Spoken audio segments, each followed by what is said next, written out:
Now, we just saw him come out of the side of the house here. As you can see, I don't know if he's about to address the media or not, but he did just able to speak with his client. Sir, Mr. Silverman, do you have anything to say? Any decisions that was made up in mid with the mayor at all? No. You're on live television, sir. I'm sorry. Were there any conversations you had with the mayor upstairs and any decisions that were made? Other than the fact that she met with her physician today, she's meeting with her physician tomorrow. She's in poor physical health, obviously under a tremendous amount of stress, and we hope that as she becomes more lucid, she will make appropriate decisions. Next week, she understands the predicament of the city. She understands that the city comes first, the citizens of Baltimore come first, and she just needs to be physically and mentally sound and lucid enough to make appropriate decisions. Are you saying she's not lucid? Decision next week? I'm saying that she is not fit to make decisions today. She is under doctor's care. She had a severe case of pneumonia, which culminated into a severe case of bronchitis, and she is under a tremendous amount of stress, which is added to her physical ailments. So you're saying she's not lucid right now? She's not able to make these kinds of decisions? She's not able to focus long enough to make rational decisions today. That's why she is on leave. Have you been able to review the warrant that the feds used to come into the house, and if so, what did it say? I have not been able to review the warrant. Okay. Have you talked to her about the option of resignation? Of course, she understands all of the options, and she is going to make the best decision in the best interest of Baltimore City, and it's just not going to be today because she is not in a very good place physically and mentally. Did you talk about what the feds took out of here today? And No. what those were, what documents were? No, we have no concern about what the feds took out of here today. Why not? Because there's nothing incriminating that came out of her home. Was there anything incriminating that came out of anywhere else? Not that I'm aware of. Just normal business records. You said earlier to us that you weren't in a position to say whether or not anything wrong or illegal had happened. Did you talk about that with Mayor Pugh, and what was her sort of side of things? That's a question that I don't completely understand, and I'm not able to answer right now. Does she believe that she has done anything wrong? The mayor held a press conference literally out of her hospital bed and apologized to the citizens of Baltimore for a breach of their trust. And so obviously she's already said that she understands that there were poor decisions made by her. You know, the question of whether they are ethical breaches or legal breaches is a question for another day. So back to her health, how long do you think it's going to be before she's going to be able to be lucid enough to make a decision on going forward on the city? Well, doctor was here today. Doctor will be here tomorrow.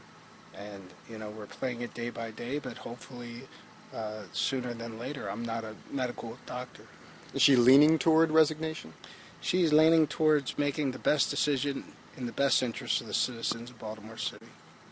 When you talk about her condition, has her condition improved or is it getting worse? Again, I'm just a layperson, but I don't think her condition has improved. Over the last couple weeks? Over the last month. And when you say she wasn't lucid, what was your conversation like with her? Could you characterize it at all?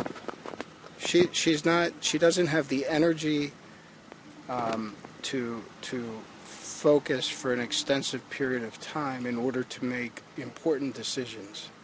And we just need to get to that place.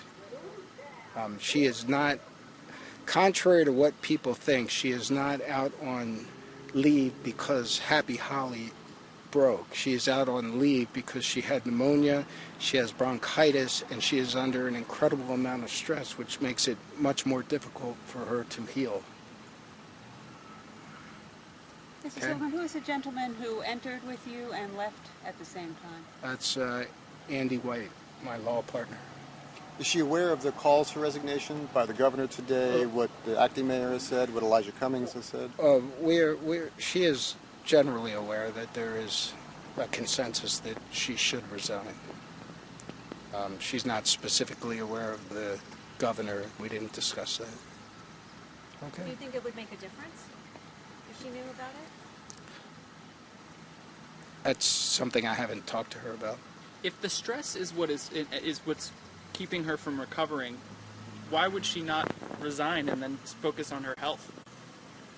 That's something that we've discussed, but again, I think for people to make material decisions in their life, they have to be at a certain level of stability in order to make those decisions. Sir? Thank you. Thank you. Well, that's live TV, ladies and gentlemen. We just got the personal attorney for Mayor Pugh just walking out as we were in the middle of our live shot. You heard him say there. He has been in there for about an hour and a half maybe, and he was talking to her about her options coming up after this morning. He says she's still very ill, super ill. He used the word lucid, that she wasn't that lucid to make the decisions that she needs to make, which is a big decision. A lot of people have been calling for her resignation, as you heard me ask there. The governor added his name to that list today. Representative Elijah Cummings also said something along the lines that she should really consider what her decisions are coming up at this point.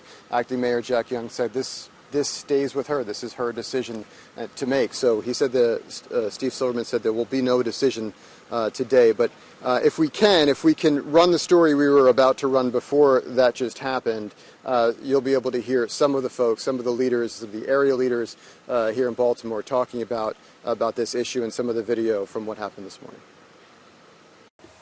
Federal agents with the FBI and IRS went into Mayor Catherine Pugh's Ashburton home just before 7 o'clock this morning, only to come back out hours later with boxes upon boxes of seized material. The mayor has been holed up in her home ever since. Late this afternoon, her personal attorney, Stephen Silverman, said much remains to be determined in her case. Whether it is an ethical breach or something illegal, that process needs to be worked out, but in any event, she's truly sorry for being in this position, for being a distraction to the city. But what happened here at her Ashburton home was a scene that played out at various locations in Baltimore, including City Hall, a scene the acting mayor called embarrassing. It is embarrassing for the city of Baltimore. It's embarrassing that we're on the national news for this whole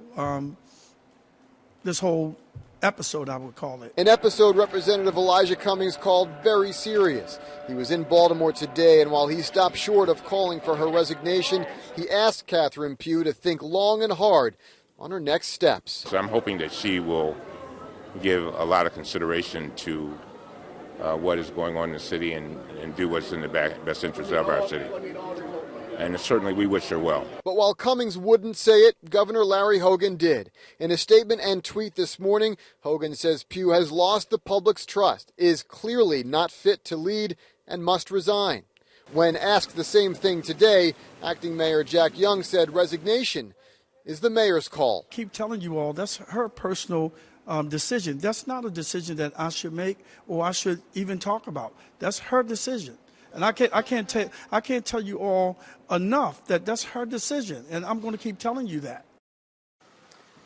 It is Mayor Catherine Pugh's decision and only her decision. As we've been telling you over these last few weeks, there is no mechanism in the city charter to remove a current mayor except for the conviction of a felony. There are no charges leveled against Mayor Catherine Pugh at this point, but again, it is her decision whether or not she's going to resign, despite the growing chorus of folks that are calling for her resignation. But again, as you just saw on live television just a moment ago, her personal attorney came out of her house here in Ashburton. They had a conversation for about an hour and a half, to which he kept saying she may not be lucid enough to make that decision as we speak. And so, at least for today, this saga moves on one more day. For now, we are live in Ashburton. Brian Kuebler, WMAR 2 News. All right.